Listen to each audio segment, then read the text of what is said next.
बिस्मिल्लाहिर्रहमानिर्रहीम। अस्सलाम वालेकुम। पाकिस्तान के अंदर हमने देखा कि वजीर आजम हाउस का जो खुफिया डाटा है वो लीक होता है और एक भूचाल आता है। वो सहाफी जो इससे कबल शौकत तरीन और दीगर की जब ऑडियो लीक्स का मामला आया तो उन्होंने बहुत ज्यादा शोर शराबा मचाया, टीवी पर प्रोग्राम्स किए। लेकिन जब ये मामला आया तो इस पर इतने टीवी प्रोग्राम्स भी नहीं हुए। बजाय इसके कि ये उसके अंदर जो कंटेंट आ रहा था, जिसके अंदर मरियम नवाज और शहबाज शरीफ की गुफ्तगू हो रही थी, जहां पर इलेक्शन कमीशन पाकिस्तान के जरिए इस्तीफों की बात हो रही थी, जहां पर भारत से मशीनरी मंगवाने की बात हो रही थी, जहां पर हम देख रहे थे कि और बहुत सारे जो मुशावरत है वो मुस्लिम लीग नून के लोग कर रहे थे, तो एक मामले को कंडेम किया गया कि ये रिकॉर्डिंग किसने की। ये जरूरी भी था और इसको मैं बिल्कुल एंडोर्स करता हूं। लेकिन कौन क्या कह रहा था, किस तरह की साजिशें इस मुल्क के अंदर तैयार की जा रही थी, इस पर बात नहीं की। और आज टीवी प्रोग्राम्स के अंदर यानी गुज़श्ता शब जो गुजरी है, इसमें ये प्रोग्राम होने थे। लेकिन एन उस वक्त हमने देखा कि लंदन के अंदर पाकिस्तान की हुकूमत की वजीर इतलात मरियम औरंगजेब वो वहां पर एक कॉफी शॉप पर जाती हैं और फिर उन पर जो बरतानिया के अंदर रहने वाले लोग हैं, ज़ाहिर है लंदन के अंदर, वो एहतजाज करते हैं। वहां गालम गलोच का माहौल बनता है। फिर वो बड़े पंदो नसाए करते हुए दिखाई देती हैं। लेकिन इसके साथ ही लंदन के अंदर कुछ और सरगर्मियां भी जारी थी। वहां पर मफरूर इश्तिहारी नवाज शरीफ वो मुल्क के नए वजीर खारजा जो है उनकी अपॉइंटमेंट के हवाले से फैसले कर रहे थे। मिफ्ता इस्माइल का इस्तीफा आता है, फिर इसहाक डार की, पहले वो वजीर आजम पाकिस्तान के तियारे के अंदर 2018 में भागे थे, अब दोबारा एक वजीर आजम के तियारे में बैठकर वो पाकिस्तान आ रहे हैं। तो वो पूरी जो तवज्जो है वो तमाम सहाफी जो ऑडियो लीक्स के मामले के अंदर बिलों में घुसकर छुप गए थे और लोग ताने दे रहे थे कि ये शायद नेपाल चले गए हैं, वो दोबारा बरामद हुए। और मरियम औरंगजेब के मामले पर उन्होंने बहुत बात की। और जिस तरह वहां बात हुई है, मैं खुद समझता हूं इस तरह नहीं होना चाहिए। लेकिन इस सारे वाक़े को जोड़ा गया है शियान अली के साथ, और शियान अली इस वक्त लंदन से मेरे साथ बराह रास्त मौजूद है। ये वाकया कैसे हुआ है इनसे हम जानेंगे और फिर ये भी पूछेंगे कि वो एक खातून जो है, वो बताया गया है कि शायद शियान अली जो है उनकी वालदा हैं, वो नारे लगाने वाली और मरियम औरंगजेब के साथ जो गुफ्तगू कर रही थी, वो खातून कौन है। तो शियान अली आपका एक तो बहुत शुक्रिया, आप जा रहे थे तो मैंने कहा आपको जरा रोक कर आप इसको बताएं। एक तो ये बताएं कि आपका कोई प्रोटेस्ट का इरादा था वो आज के दिन जो लंदन के अंदर आपने रखा हुआ था, कोई शहबाज शरीफ या नवाज शरीफ के हवाले से? जी आप देख सकती हैं मैंने अपने ट्विटर पे कॉल दी थी प्रोटेस्ट की कि ये जो प्राइम मिनिस्टर शहबाज शरीफ लंदन आए हुए हैं, हमने इनके खिलाफ एक पीसफुल प्रोटेस्ट करना है। फिर डिसाइड किया गया था कि जो सलमान शहबाज के घर है, उनके बाय प्रोटेस्ट हम लेके जाए। इसलिए वहाँ नवाज शरीफ और शहबाज शरीफ रह रहे थे, हमें खबर आई थी। कॉल वहाँ की दी थी मैंने। मैं सलमान शहबाज के घर के बाहर वेट कर रहा था और वहाँ मुझे खबर आने शुरू होगी कि जो लोग प्रोटेस्ट पे आ रहे थे मेरे प्रोटेस्ट पे, उनसे खबर आने शुरू होगी कि उनको मरियम औरंगज़ेब मिल गई है। और मुझे वीडियोज़ भी आने शुरू होगी, वीडियोज़ ट्विटर पे आने शुरू होगी कि उनके खिलाफ नारेबाज़ी हुई है। मैं उनसे कॉल करता हूँ, मैं उनसे पूछता हूँ क्या हुआ है? वो मुझे बताती है कि मरियम औरंगज़ेब मिली है और उनके खिलाफ चोट-चोट के नारे हुए थे। अभी ऑफ कोर्स पीएमएलएन कंडेम कर रही है और मैं भी ऑफ कोर्स किसी भी फॉर्म ऑफ हैरेसमेंट को ज़रूर कंडेम करता हूँ। किसी के खिलाफ हैरेसमेंट नहीं होनी चाहिए। एक लीगल प्रोसेस होता है। लेकिन मैं एक चीज़ ऐड करना चाहता हूँ कि मैं उस जगह में मौजूद नहीं था जहाँ ये प्रोटेस्ट होया था मरियम औरंगज़ेब के बाहर, मरियम औरंगज़ेब के खिलाफ। ये प्रेट ए मोंजे कैफ़े है मार्बल आर्च में, ये वहाँ होया था। मैं उस टाइम पे सलमान शहबाज के घर के बाहर था, जो रफली 5 टू 10 मिनट वॉकिंग डिस्टेंस होएगा। लेकिन फर्दर ऑन द डे जो मेट्रोपॉलिटन लंदन पुलिस है, उन्होंने फैसला किया था कि मैंने उनसे कन्वर्सेशन की थी। उन्होंने बोला था under human right act 1998 article 10 and 11 freedom of expression and freedom of assembly ये हरासमेंट नहीं है। तो जब तक बात आती है कि ओवरसीज पाकिस्तानीज ने से ये पीटीआई की ऑफिशियल कॉल नहीं थी।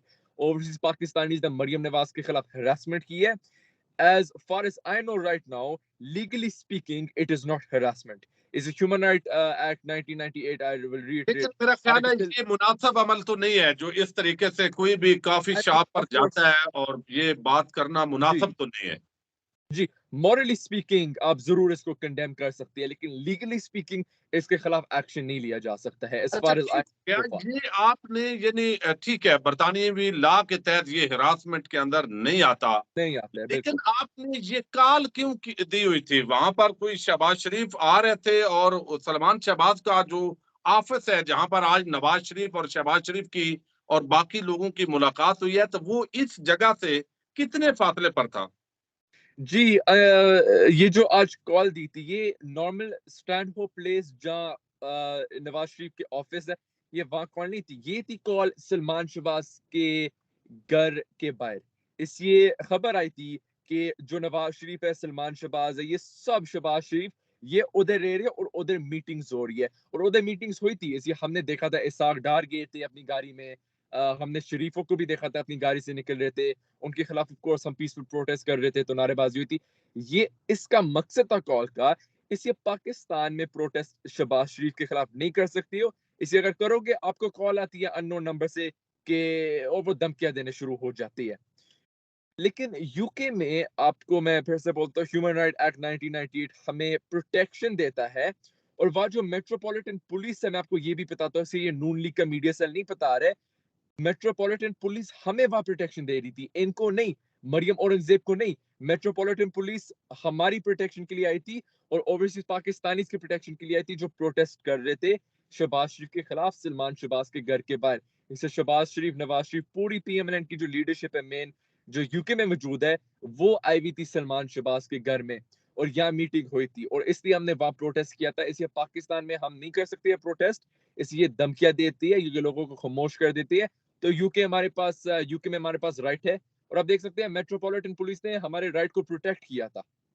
अच्छा ये बताइए कि ये जो खातून है जो जी, वहां पर उलझ रही है, वैसे तो एक एहतशाम सहाफी हैं, वो तो जी, जी। वैसे सहाफत के लिए हैं, तो उनको वैसे ही ब्रैकेट कर रहे हैं कि शायद ये जो है उन्होंने करवाया, लेकिन वो खातून आपकी वालदा तो नहीं है, तो वो कौन है? मैं आपको एक चीज बताता हूँ, अगर कोई आता है ओवरसीज पाकिस्तानी प्रोटेस्ट करने में, उन सबको पर्सनली नहीं जानता हूँ। ये जो खातून थी मैं इनको पर्सनली नहीं जानता हूँ, ये बस इन्होंने मोस्ट लाइकली मेरे सोशल मीडिया पे देखा था, कोई ट्वीट या कि फेसबुक पे पोस्ट या कि टिकटॉक पे मेरा पोस्ट कि मैं यहाँ प्रोटेस्ट करूँ, वो मेरी कॉल पे आई थी। मैं नहीं था, ना कि मेरे कोई फैमिली मेंबर थे जहाँ मरियम औरंगजेब के खिलाफ प्रोटेस्ट हुआ था प्रेटे अमोंजे कैफे पे। लेकिन एक और चीज जो है वो बताई जा रही है, कुछ दोस्तों ने बताया है कि जो नवाज शरीफ के गार्ड हैं, उन्होंने आज एक बड़ा अजीब अमल किया है जी, पाकिस्तानियों को देखकर, वो जो फिंगर उन्होंने ऐसे जी, करके लहराई थी, तो ये उसका रिएक्शन था। लोगों ने, ओवरसीज ने गुस्सा किया कि ये किस तरीके से यहाँ पर जो है ये दो नंबरी करते हैं, और जी, पूरी जी, पाकिस्तानी कौम तो वैसे ही ये यहाँ पर दिखाते रहते हैं।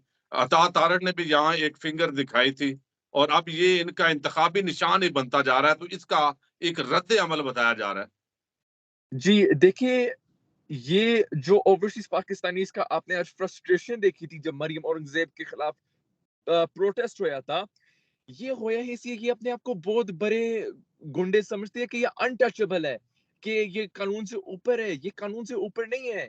यूके में अल्हम्दुलिल्लाह ये जो कानून है, कानून ने हमें प्रोटेस्टर्स को प्रोटेक्ट आज किया जब हमने सलमान शहबाज के घर के बाहर प्रोटेस्ट किया था। और ये जो गार्ड ने उँगली दी है, ये गार्ड ने सिर्फ उँगली नहीं दी है। मैं आपके साथ एक बहुत ज़रूरी बात शेयर कर रहा हूँ। मैं स्ट्रीट पे एजवे रोड पे वॉक कर रहा था। एक गाड़ी एकदम स्टॉप करती है लिटरली फुटपाथ पे और उधर से उनसे कोई 2 लोग निकलते हैं और वो आते हैं मेरे पास और बोलती है, इंग्लिश में बोलती है, मैं तर्जुमा कर लेता हूँ। वो बोलती है कि शायन हो? मैंने बोला हाँ हूँ। तो वो बोलती है कि वो फिर काफ़ी करीब आती है, फिज़िकल हो जाती है। बोलती है कि तो हमारे साथ देखना हमने क्या अभी करना है। एकदम ऑफ कोर्स वहाँ पुलिस मुझे प्रोटेक्शन दे रही थी, इसलिए मैं पीसफुल प्रोटेस्ट कर रहा हूँ। पुलिस एकदम इंटरवीन होती है, वो गाड़ी में दौड़ जाती है। लेकिन एक बात है कि कानून है यूके का कि पुलिस चेस नहीं कर सकती है, वो ऐसे फिर वो लड़की लोग कौन थी, आपको पता है कोई? No idea. उन्होंने ये बताया था कि हमें ऊपर पीएमएलएन से ऑर्डर आई है। और मैं एक और चीज बताऊं कि मुझे खबर आ रही है कि हुसैन नवाज का दफ्तर और एक media channel, main stream media channel, बहुत बड़ा मीडिया चैनल है पाकिस्तान में, उसका ईस्ट लंदन में दफ्तर इस्तेमाल हो रहा है मेरे खिलाफ प्रोपेगेंडा कैंपेन करने का। जैसे ये झूठी खबर थी कि वो मेरी वालदा थी जिन्होंने मरियम औरंगजेब के खिलाफ नारे लगाए हैं, ये कंप्लीटली फेक खबर है। और एक और झूठी खबर स्प्रेड हो रही है कि मुझे अपने कॉलेज से रेस्ट्रिकेट कर दिए गए। ये कंप्लीट फेक खबर है। मतलब ये एक प्रोपेगेंडा कैंपेन चला रही है और मुझे पता है ये किधर चला रही है, कौन से ऑफिस पे चला रही है, और मुझे पता है कि कौन से मियां साहब के ऑर्डर्स पे ये कैंपेन चल रही है। अच्छा, ये बताइए कि वो सलमान शहबाज की जो बेगम है, वो एक बात आ रही है जी कि मैंने देख शायद आपको कोई धमकी दी है, कोई इस तरह की बात है? जी देखिए, जो उनका ट्विटर नाम है जी सुलेमान शरीफ आई बिलीव। मैंने उनका ट्वीट देखा था, काफी लोगों ने मुझे टैग किया, मुझे डीएम्स भी आए हैं। मैं एक चीज कहता हूँ कि ये पीएमएलएन के लिए एक मैसेज है कि अगर आप सोचिए कि भी कभी धमकी देने का उनके खिलाफ, ओवरसीज पाकिस्तानी के खिलाफ जो मेरे साथ खड़े हो या प्रोटेस्ट करने में, तो मैं सोचूंगा नहीं एक्शन लेने के लिए। मैं एक्शन लूंगा और मैं बहुत स्ट्रिक्ट लीगल एक्शन लूंगा। तो सिंपल मैसेज है पीएमएलएन के लिए कि आप गलती भी ना करना अपनी बाउंड्री से निकलने का, या यूके में हर किसी के लिए लॉ इक्वल है। आपके एहतजाज का मकसद क्या है? ये रोज जी आप एहतजाज करते हैं नवाज शरीफ, शहबाज शरीफ और शरीफ खानदान के हवाले से। आप ओवरसीज पाकिस्तानी हैं और यहाँ आप इनके खिलाफ एहतजाज करते हैं। वो जिधर जाते हैं चोर चोर के नारे बुलंद होते हैं। इमरान खान भी यही कहते हैं कि ये जिधर भी जाएंगे चोर चोर के नारे बुलंद होंगे। तो इसका आखिर क्या मिलता है आपको? क्या मकसद क्या है आपका? देखो, मेरा सिंपल एक मकसद है कि मैं पाकिस्तानियों का इनको दर्द दिखाऊं कि पाकिस्तानियों का दर्द क्या है। कि ये अनबिलीवेबल है, जो प्राइम मिनिस्टर होता है और जो गवर्नमेंट होती है, वो होती है कि वो अवाम को रिप्रेजेंट करे और अवाम के लिए खड़ी हो। ये जो हुकूमत है, मेजॉरिटी ऑफ पाकिस्तान इस हुकूमत को नहीं एक्सेप्ट करता है। और इसलिए इतने हफ्तों के महीने हो गए हैं, अभी तक ट्विटर पे ट्रेंडी होता है इम्पोर्टेड हुकूमत ना मंजूर। तो मैं स्टैंड ले रहा हूँ उनके लिए कि जो पाकिस्तान में आवाज नहीं उठा सकती है, इसलिए उनको खामोश कर दिया जाता है। मैं दर्द दिखा रहा हूँ कि ओवरसीज पाकिस्तानियों का दर्द क्या है और पाकिस्तानियों का क्या दर्द है, कि ये इलेजिटिमेट गवर्नमेंट है, ये एक्सेप्टेबल नहीं है। और मैं इनको ये दिखाना चाह रहा हूँ कि ये कभी हम इसको मंजूर नहीं करेंगे। ये एहतजाज आपने खुद कॉल किया है या तहरीक इंसाफ ने किसी ने आपसे डिमांड की है? जी मैं आपको बताता हूँ। आज टू प्रोटेस्ट थे। एक था एक मैंने कॉल दी थी और पाकिस्तान तहरीक इंसाफ के यूके ने भी दी थी कॉल। वो थी एवनफील्ड हाउस के बाहर। हमने एवनफील्ड हाउस के बाहर प्रोटेस्ट किया।